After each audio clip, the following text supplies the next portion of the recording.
What's going on, everybody? It's ShamefulPenguin here, back with another video. Today we're getting into my Omniscience shenanigans, which is Tornado Shot Deadeye. This build is crazy good, crazy strong. Tornado Shots being one of my favorite skills in the game, so it was an easy choice to try to make this build work, which it's actually really easy to make it work, and it ended up being super meta by the time I finally got this finished, so joke's on me. I've had this build done for a very long time, but I haven't been able to record anything. I've been actually working on like other projects and stuff, and IRL stuff getting in the way. So I haven't had time to record this video, so it's coming out pretty late, unfortunately. But this build is probably one of the best rerolls builds you can make for map farming. Omniscience being just one of the best skill or amulets in the game, making it so you get some insane damage elemental pen and just caps out your resistances no problem, so you don't really have to worry about that, and you can just really focus in on getting really high tier gear, on getting good attributes.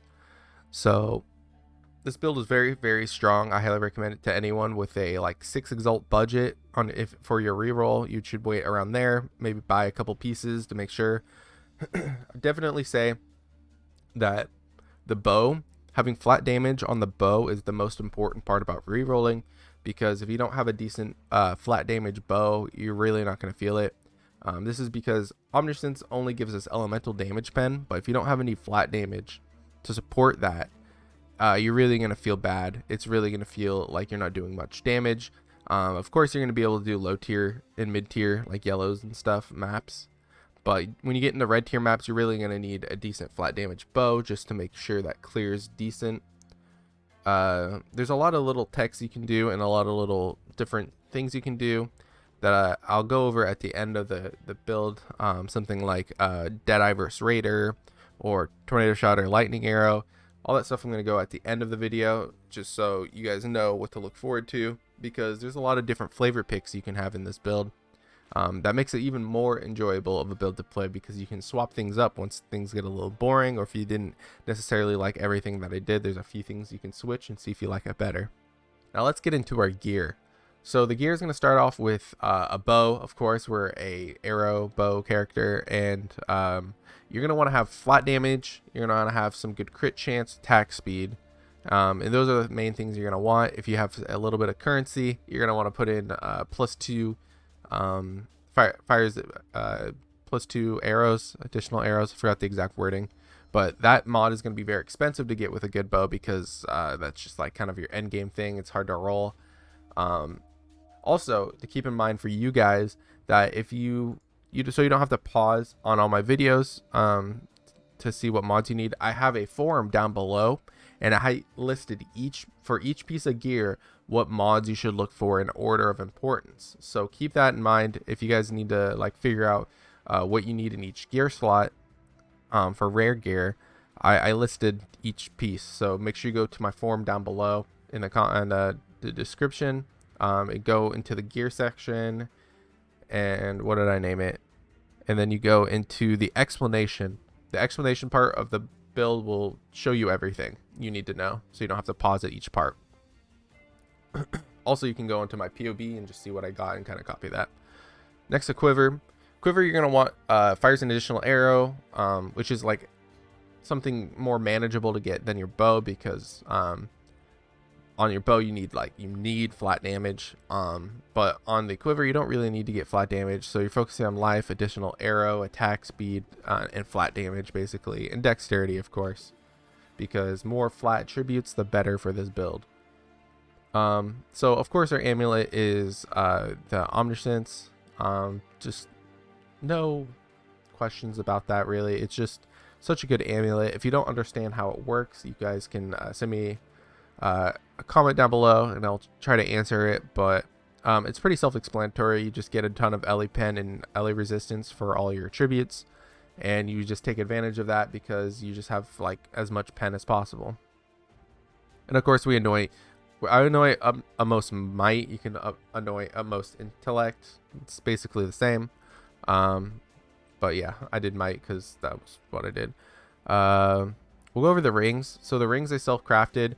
If you guys can notice that I like to self-craft some of my items. It makes it pretty easy to get some insane gear. Like this ring right here is worth, it used to be worth like 10 exalts. It probably went down by now, definitely, but I self-crafted this ring by myself, and it's not the hardest to make, to be honest, because essences are so cheap.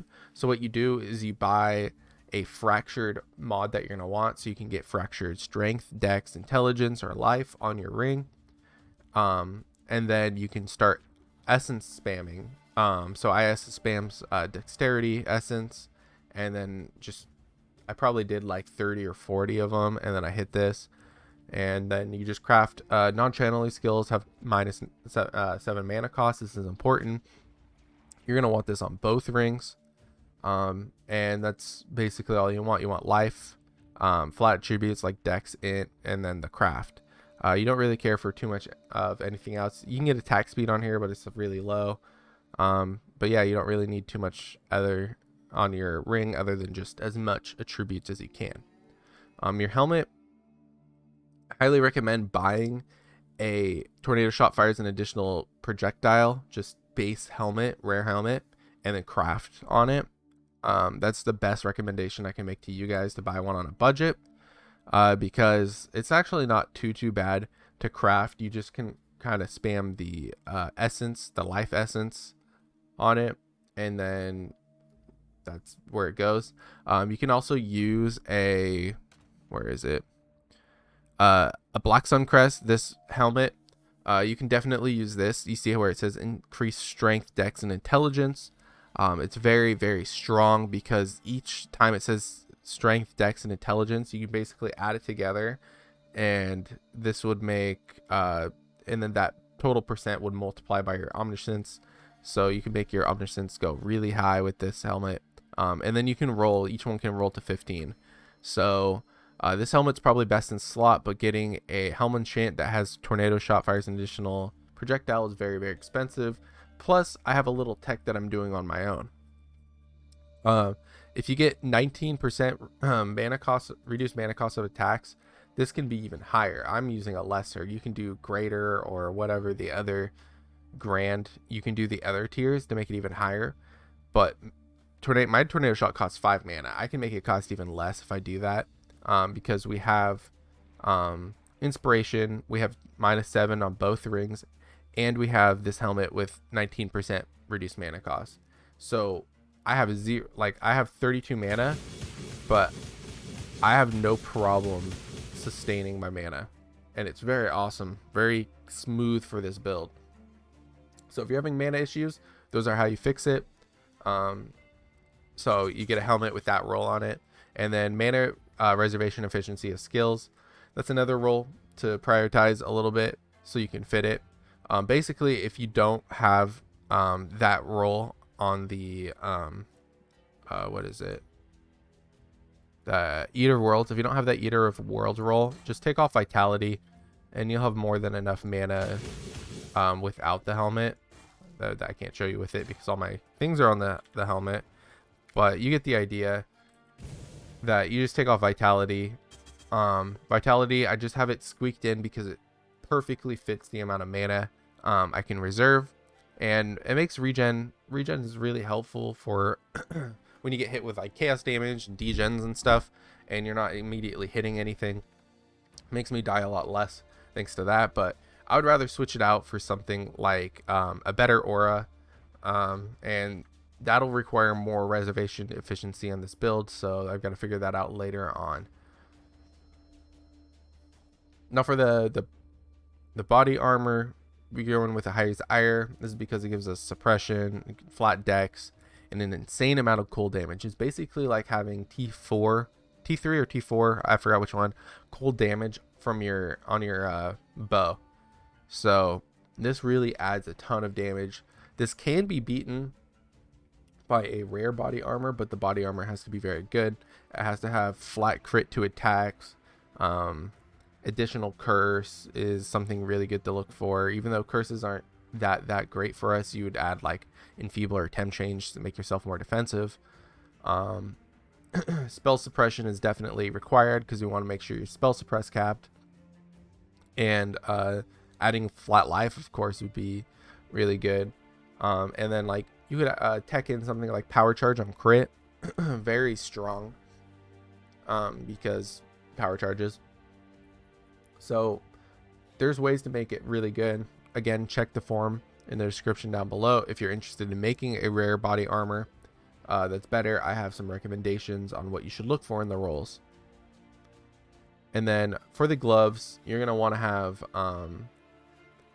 spell suppression and life and flat rolls like dexterity. This is easily my worst piece of gear I have, because spell suppression could be a lot better. Like a lot of things, even the craft or the implicits, where I'm getting cold exposure, it adds lightning. Cold exposure means nothing. I've been trying to reroll this and I haven't hit the spreads to nearby enemies and stuff. And then I just kind of gave up because I'd rather make a new piece, a new glove, rather than spending more currency on this. So I kind of just stuck here. But spell suppression is really important. You can also get spell suppression as an implicit on here if you need to cap off on it. And then there's a lot of other good implicits you can get on it. And then as for the boots, the boots are really good because, or these boots aren't that good, but they're hard to replace for me because this is how I generate onslaught. I get onslaught on kill on here. You have to figure out a different way to get onslaught if you're not rolling on your boots, because that's the only way I'm generating it. You can get it somehow like an implicit on a ring or some other shenanigans that you could try to figure out. Maybe like having what's it called, searching eye jewel with onslaught on kill or something like that. So getting onslaught's kind of important because it makes the build feel a lot faster. Of course, you're going to want movement speed and life, most two important things. And then you're going to want attributes, which I don't actually have. And for the implicits, because this is just a generic rare piece of gear, action speed is actually very, very strong. It's basically like a half a tailwind on my boots, which is very strong just as an implicit. And then the other roll, I'm going to want to get ailment avoidance. That's the thing I'm going to be rolling when I get better gear, because you can see I'm not avoid, I'm 20% on that, and then I'm using Soul of Brine King to not be frozen, so I'm freeze immune.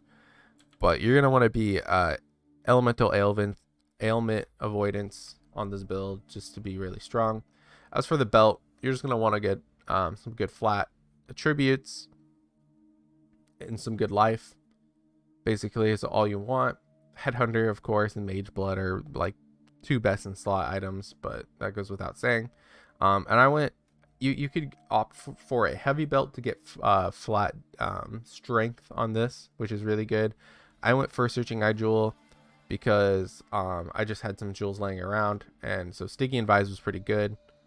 But I think, and it's possible, I think Stygian Vise is the best slot because you can get like 30, because you can get 215 rolls of like dex and strength, and then you can get life on a jewel. So I think in total Stygian Vise is the best in slot, but it requires you having a better jewel. If not, a heavy belt or a leather belt will work just fine. Next comes up the flasks. I haven't just the flasks, just bleed immune, corrupting blood immune, bleed and corrupting blood immune. You have a curse immune flask.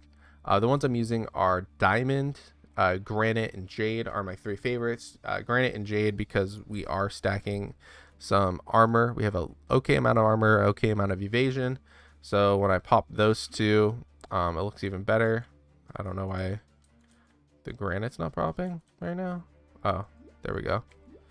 So we get some pretty good defenses when I pop both of them, and then this will pop off my crit chance to like 80 something %. So these are all good flasks. Movement speed goes without saying, and life, just because life degen is pretty mean.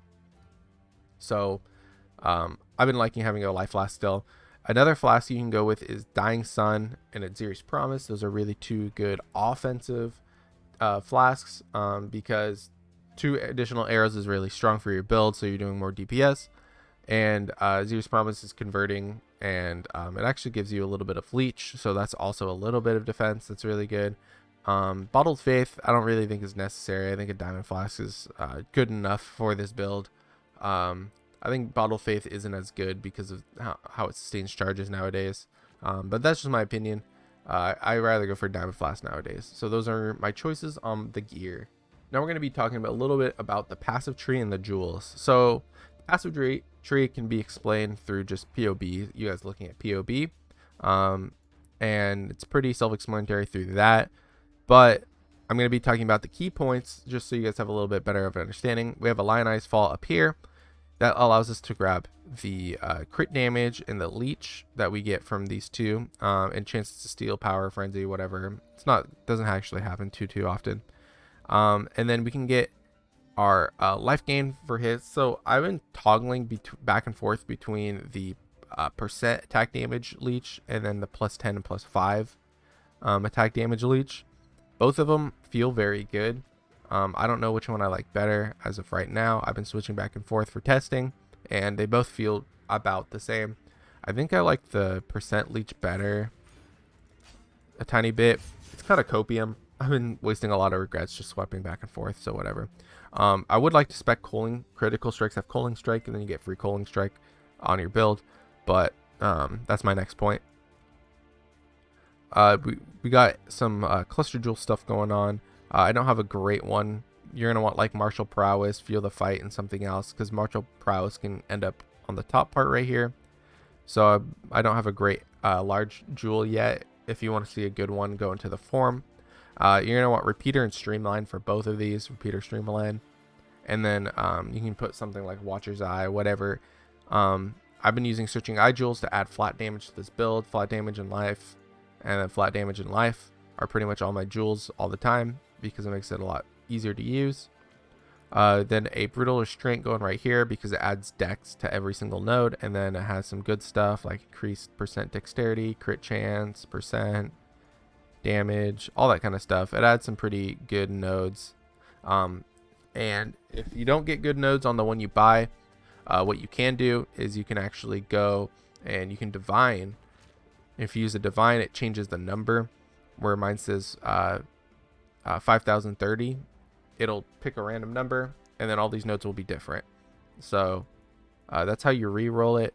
You can't really buy one with a specific set unless you go in like TFT and then have someone show you each one, and then you buy it off them. So what I do is I buy like 3 of them, test them all out, and then I like divine them and stuff, and then I sell them back. It's not the most like efficient way to do it, but in terms of time, it's the most efficient for me.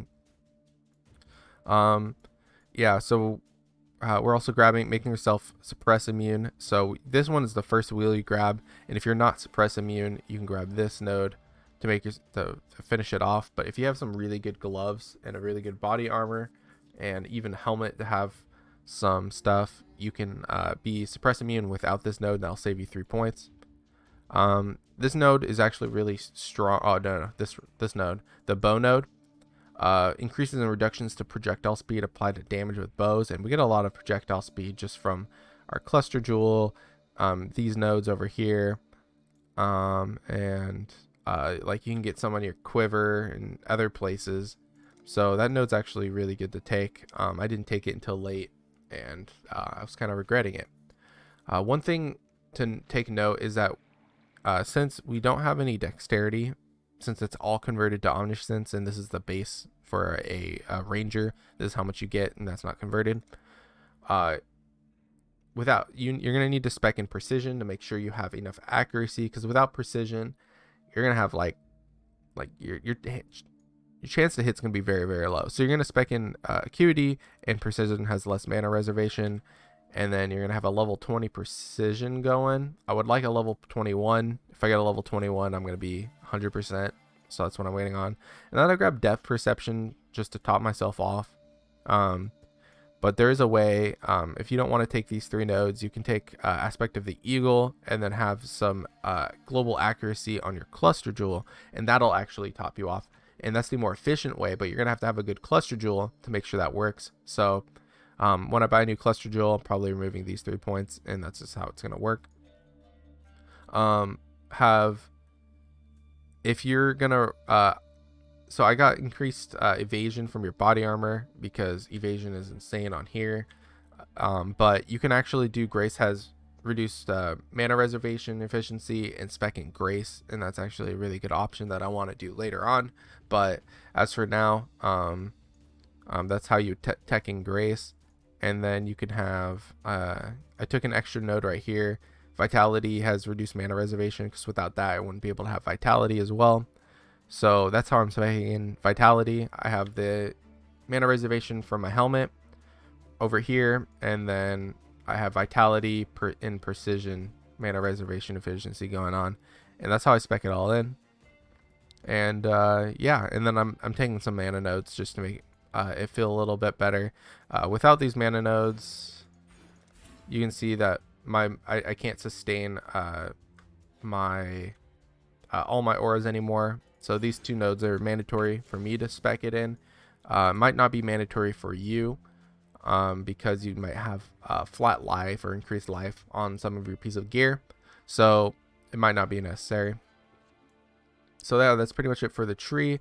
And of course, our ascendancy, ricochet, endless munitions, gathering winds, and focal point.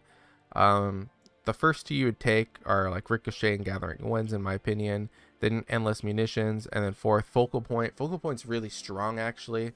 Increasing the effect of your mark is just like bonus damage to bosses and just rare monsters. It's really, really strong.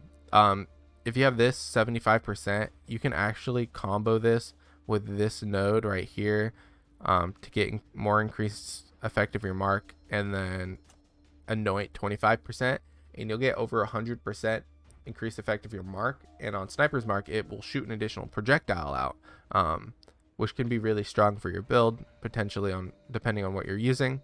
So this is a potential wheel to take if you're interested in doing more single target boss DPS. Plus you'll get Cooling Strike, and it won't be necessary somewhere else on the build. So options. Now we're going to be talking about the gems. So the gem links are pretty important. They can be changed just a tiny bit depending on your build and what you're doing. So first thing we're going to go over is our tornado shot. I'm using anomalous. You can ignore all the alternate quality stuff unless you have a budget. I'll tell you if it's required. That's linked to GMP in a chain, just because we're Deadeye, so we already have one chain, so we get more chains. And I noticed some builds on PoE Ninja were playing without chain and just using the Deadeye plus one chain, and honestly the build felt really bad for like big juiced maps. I was doing more single target DPS. I did notice that. It did feel a little bit better on bosses, maybe like 30% better on bosses, 20%, but it felt a lot worse killing mobs. So I highly recommend using chain. Then we have inspiration, elemental damage with attacks, and Trinity. So Trinity, you have to make sure it's one of the best supports you can use, but you're gonna have to make sure it procs on the enemies. So the way you make sure it procs on enemies, it's a very visual thing. You can see if it actually procs. See, when I attack, this wheel goes up. Now I have my Trinity support on, and now I'm doing the massive damage, and I can sustain it. As you can see, it's like not going down. Every time I hit something, it's not wanting to go down. I'm curious. I want to hit something with, because if it's not procking, you'll notice one of the sides of the wheels don't go up, and it looks like I'm procking it every time. There's like a 2% chance that I don't proc it. I think there's some. That's what I've been noticing. Yeah. Anyways, it's not gonna happen right now because that's how the build works. It's supposed to do that, but I did notice it when I was testing it before, that there was like one time it didn't proc, and I'm like, wait, I don't proc it every time, and then I haven't been able to replicate it. So basically, yeah, Trinity best in slot if you can sustain it, but if you can't, swap it out for an increased critical strike damage, and you don't lose that much damage, honestly. And then our other 6 link, which I have only currently on a 5 link, is our Ballista Totems. So we have Tornado Shot, Ballista Totems, and then we have Focus Ballista Totem, actually really strong. So when we have our totems down, they don't do anything, they'll just attack at their own. If we have Focus Ballista Totems on, they'll actually attack with us. So this adds to our single target DPS the most. because it gives them a lot of attack speed, a little bit of damage and stuff. But it's more consistent because it'll attack with you other than attacking some random thing to the side. So this just strictly adds to our single target DPS very well. Then for damage support, we have elemental damage with attacks and increased crit. We don't add chain or GMP because we don't really care about the clearing potential of the build of the totems. We only care about clearing with our main skill, and then these totems just add flat additional damage basically.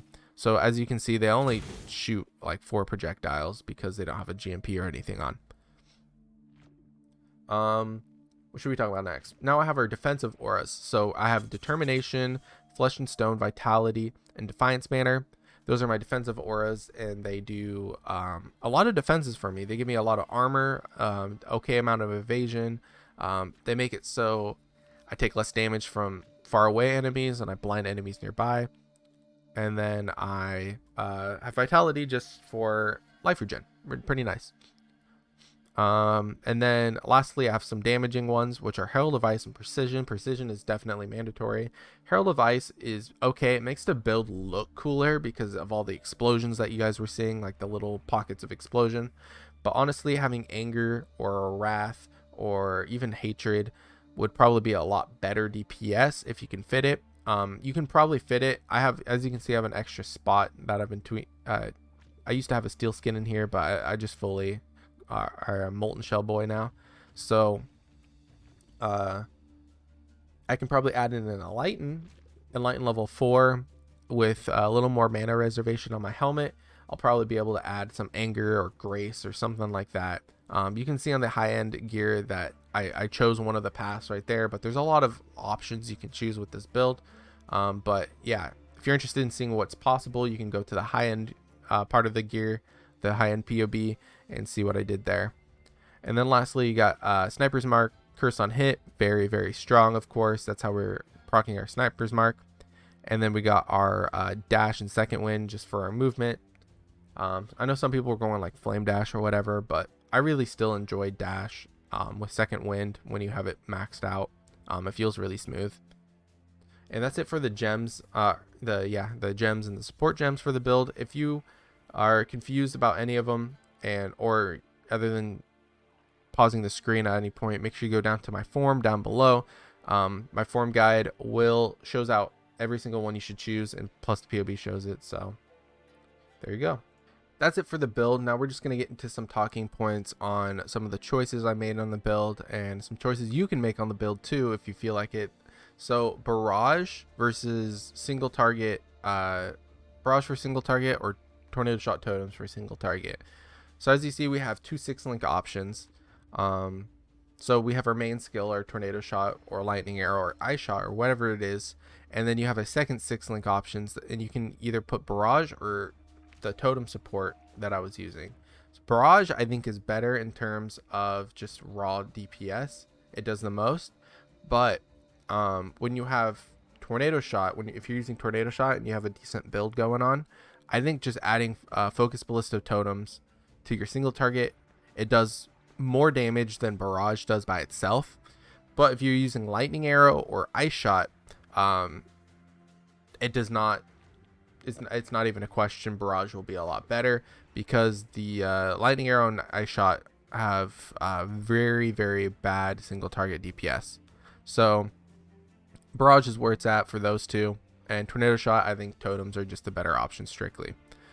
Now in general, tornado shot versus lightning arrow versus ice shot, which one do you think is the best? Tornado shot I think is the best because I'm a tornado shot fanboy. As you can see, I have like 3 MTXs for tornado shot. I've been playing it since I've started the game. It's pretty much what made me get into the game. I was like, wait, that's a build, and then I thought that was the coolest thing ever. But in terms of everything, I think lightning arrow has the best like low mid budget build, and I think at a high end it's like on par with tornado shot. I think ice shot's the weaker of the 3 definitely, but I think lightning arrow is easier to get off the ground because it does such insane flat damage that clearing is really, really good with it. And then you target it, you tag on barrage with multiple, like once you have like a +2 you have a +2 quiver and a +2 bow. I think barrage will pop off really hard with that lightning arrow, so I think it can be really good. But overall, I think tornado shot has better clear with huge mob density. Once the mobs are like on top of each other, you have like 2 harbinger packs on top of each other, and a legion's going on or whatever. I think tornado shot's your best option by far. But lightning arrow in general, if it's not super condensed and cluttered like that, lightning arrow will do a little better because it can shoot a little further off the screen, and it'll one shot pretty much all of them because the base damage is pretty good. So yeah. And then lastly, the biggest thing I think is Deadeye versus Raider. What do I think about that? Deadeye versus Raider. I think Deadeye's the best option for low budget, and I would say high budget too, but I haven't tested it. So the thing that makes Raider viable nowadays for bow characters is that the Forbidden Flesh and the Forbidden Flame, you can spec endless munitions now. And endless munitions is what made Deadeye just strictly, no matter what you do, better. And did that so it was like an easy choice. Now that you can spec that on Raider, now it's potentially either one. I know a lot of people are playing Raider. The one thing I don't like about Raider is that they use fork other than chain, because you don't get that +1 chain from Deadeye anymore, and just one less chain doesn't make it feel as good. I know it's very minimal, but and you definitely can play with chain on Raider, but most people go fork.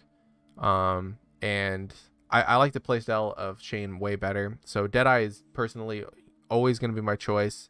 But if you guys really want me to, if this gets enough views or whatever, and you guys enough people ask me, I can make a Raider version, fully test it out, do as much testing as I did on the Deadeye, tweak it a little bit, see if I can get it to feel even better than Deadeye, and let you guys know. But for now, my choice is Deadeye. I think Deadeye is better, but I do if you think Raider is better, then agree to disagree. we can get along. We can get along. Let's not fight. So anyways, that's pretty much it for the build. If you guys have any questions, let me know. If I missed anything, like, oh, bandits you kill all and stuff, if I missed anything, it's going to be in the form down below and the PoBs, so make sure you check those out if you have any questions. Leave a comment down below. I answer and read every single comment that you guys will leave. It is I don't know if it's a curse or a blessing, but you choose. Anyways, thank you guys so much for checking this out, and I'll see you guys on the next video. Later.